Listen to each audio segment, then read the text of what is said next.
여기서 얘기하는 재개발이라고 한다면 아까 얘기한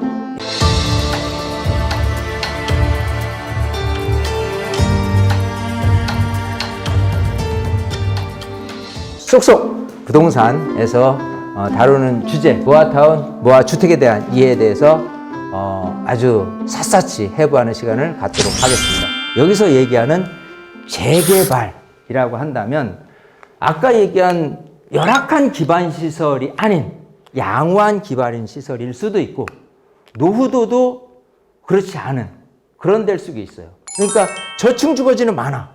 근데 실제로 재개발로 진행되지 못하는 곳이 87% 수준.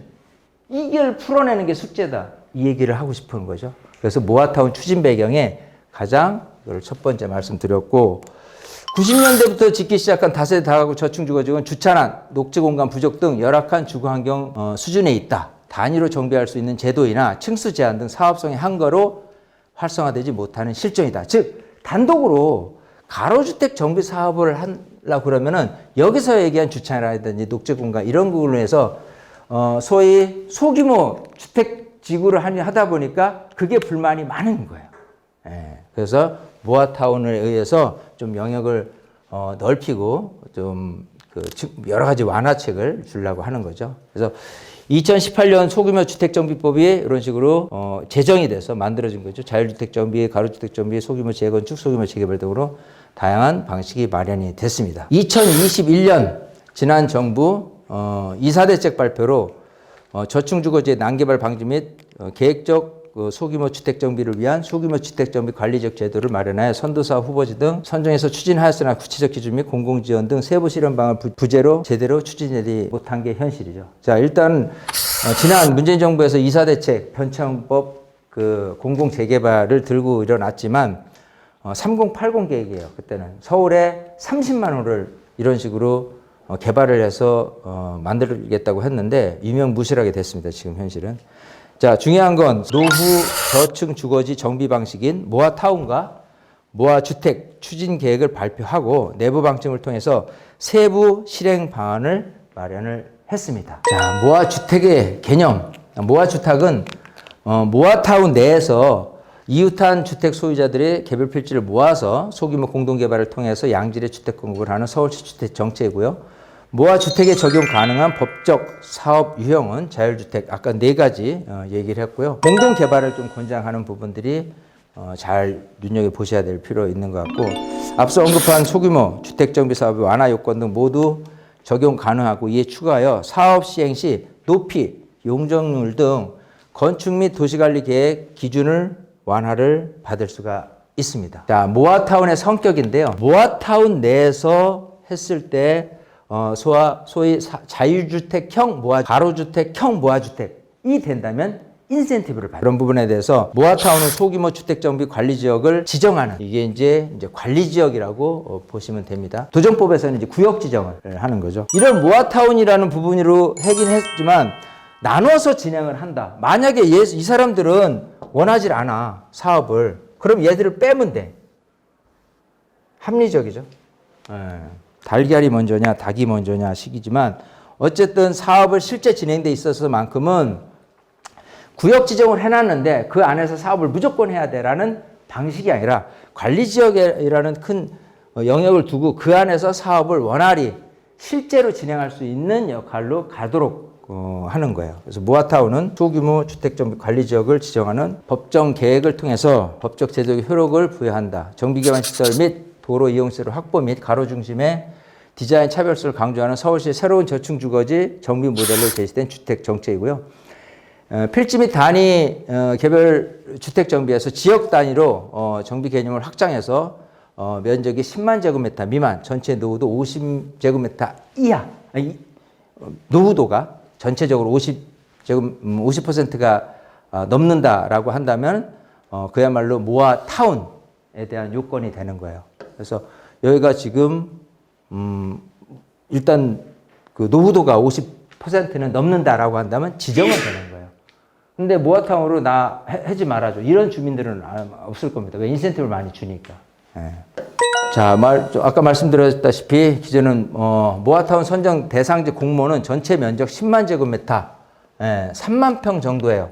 자, 그러면 3만 평 정도, 10만 제곱미터에서 몇 세대 정도 건립할 수 있을까요, 아파트를? 2,500에서 3,000세대 나와요.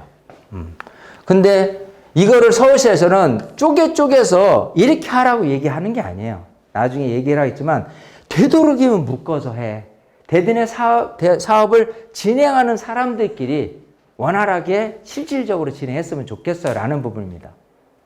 자, 그렇기 때문에 큰 단지란 말이에요. 그러니까 자꾸 모으면 좋아. 모아타운 자치구 공모 신청 전에 주민설명회를 반드시 해야 되는데, 자, 모아타운도 작년에 이름이 처음 만들어졌고 시행을 했는데 모아타운 2.0이라고 해서 업그레이드 시켰어요. 더 완화책을 준 겁니다. 그게 올해 1월 31일부로 서울시에서 제도 개선을 했습니다. 그래서 모아타운 자치구 공모 신청 전에 주민 대상으로 주민설명회를 반드시 실시를 하라. 현실적으로. 그리고 실행력 높이기 위해서 최소 3개소 이상 존재해야 된다. 사업지 예정지별로 주민 30% 이상은 동의를 해야 된다. 주민 30% 이상만 되면 공모 신청이 가능한 그런 부분이에요. 면적이나 이런 부분들은 어쨌든 규제가 있지만 이런 틀은 갖춰야 될 필요가 있다 생각을 하고요. 주민 제한 방식, 이것도 업그레이드된 모아타운 방식에서는 조합 설립 인가 2개소 이상 해야지만 주민 제한 방식으로서 사업을 진행하는 것을 대폭 개선했습니다. 조합 설립 인가 1개소 이상만 돼도 사업이 진행. 즉 조합 설립 인가 1개소가 되는데 나 혼자 하는데 그 근처에 있는 뭐든지 노후도가 50%만 넘는다면은 다 모아타운 지정 요건이 되는 거예요. 한 곳에서 출발을 해서. 한 개소인 경우 사업지행 규모로 10,000제곱에서 20,000제곱 이내까지도 가능하게끔 얘기를 했습니다. 왜냐하면 가로주택 정비 사업 같은 경우는 10,000제곱미터 이하에서 진행을 해야 되는데 이제 이런 식으로 모아타운을 진행하는 데 있어서는 완화책을 준 거죠. 토지 등 소유자 80% 그리고 토지 면적의 3분의 2 이상 동의 시 주민의 합의체 구성이 가능하고요. 이거 이제 자율주택 정비 사업입니다. 그리고 노후도가 57% 이상이 돼야 되는데 여기서 얘기하는 공동주택 경관 연수가 20년 이상이면은 되는 거예요. 만약에 지금 제도상 재개발 방식으로 사업을 진행하려면 30년 이상 노후도가 3분의 2가 돼야 돼요. 그러면은 지금 이런 소위 저층 주거지 같은 경우는 10년 후에 앞으로 사업을 하라라고 얘기하는 거랑 똑같은 건데 이 모아주택으로 가면은 이런 출수 제한을 이런 규제를 굉장히 대폭 완화시키는 거죠. 왜냐하면 실질적으로 2000년 초반에 만들어진 다세대들이 많으니까. 그러면 다 20년이 넘잖아요. 그런 곳들은 모아타운에 들어갈 가능성이 이제 높아진 거죠. 노후불량 건축물 기준이 67%예요. 66.7% 정확히. 인데 이거를 이제 완화책을 준 거죠. 57% 이상만 돼도 덜 노후돼도 사업이 진행될 수 있도록 하겠어라고 자율주택 정비 사업과 가로주택 정비 사업 두 개는 이런 식으로 완화책을 크게 줍니다. 지구단위계획 결정 고시 효과도 있고요. 그다음에 용도지역 대한 변경, 용적률 완화. 특히 이제 용적률 완화라는 부분마저도 굉장히 조금 혜택을 크게 주는 부분들이 있어요. 모아타운 내에 들어가면 모아타운 지정에 따른 특례해서 건축구제 완화 여러 가지 혜택을 주는 부분들, 사업 시행과 고시에 따른 의제하는 부분, 또 정비 기반 시설 이것도 중요한데 이 보조 및 융자 정비 기반들 또는 공동 이용 시설 설치 지원해가지고요. 돈이 없잖아요. 돈까지 일부 지원을 해주고 대출까지 저금리로 해주는 그런 제도를 서울시에서 적극적으로 지원을 해주려고 한다라는 겁니다. 왜냐하면 재개발 방식에서 문제점은 돈이 없어. 그래서 우선 정비업체가 들어와. 그리고 시공사를 빨리 뽑아서 시공사에서 돈줄이 돼서 정비업체로 흘러들어가서 사업이 진행돼야지만 동의서를 빨리 진구해. OS 요원 하나만 하더라도 10만 원 줘야지만 동의서 2장을 찍을 수 있는 부분인데 어느 천년에 이만한 구역으로 따져서 그 사람들을 다 동의를 요건을 예를 들어 추진위 구성 50% 조합 설립 구성 75% 동의 받으려면 절대 개인으로는 안 돼요. 근데 여기 같은 경우는 모아타운은 일부 가로주택 정비 사업 형태긴 하지만 거기서 세대수가 예를 들어 100세대, 200세대다. 거기서부터 출발을 시키는 거예요. 그러고 나서 다른 데 번져서 할 수 있게끔 여지를 주는 거란 말이에요. 굉장히 지극히 현실적이라는 소리야. 그래서 자금 지원까지도 해주고 융자까지도 해준다. 이런 부분. 그래서 시하고 구하고 이런 식으로 7대3으로 지원을 해주는 게 굉장히 특이할 만하다라고 볼 수 있겠습니다. 모아타운 관리계획 수립 및 지정 절차 해서요.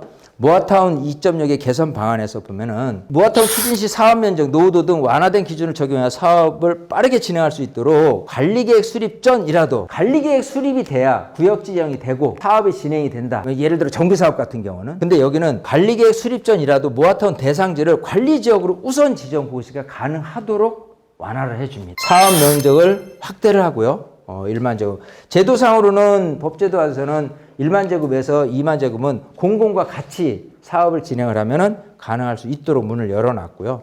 아까 얘기한 노후도가 57% 이상만 돼도 덜 노후돼도 사업이 될 수 있도록 관리 지역, 즉 모아타운이라는 부분으로 갈 수 있도록 완화 기준이 우선 적용되기 때문에 조합 설립 등 사업의 속도를 높일 수 있게 되었고요.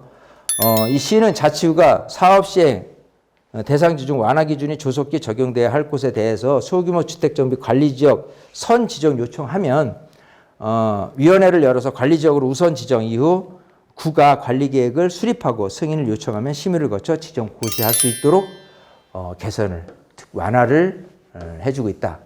이겁니다. 자, 이렇게 한눈에 보기 쉽게 쫙 이렇게 해놨는데 네 가지 형태라고 그랬어요. 자율주택형, 그러니까 즉 이 모아타운 안으로 들어갔을 때 가로주택 사업을 하면 자율주택형 모아주택, 가로주택형 모아주택, 소규모 재건축형 모아주택, 소규모 재개발형 모아주택으로 되는 거겠죠. 그랬을 때 사업 형태는 여기처럼 일단 기본적으로 노후도가 자율주택형, 가로주택형은 57% 이상만 돼도 사업을 진행할 수 있도록 해준 거고요. 아직 소규모 재건축이나 재개발 같은 경우는 67% 그대로 남아있다. 그래서 대체적으로 모아타운 사업지에서 모아주택, 즉 하는 형태의 출발점은 가로주택 사업이다 라고 보시면 될 것 같습니다.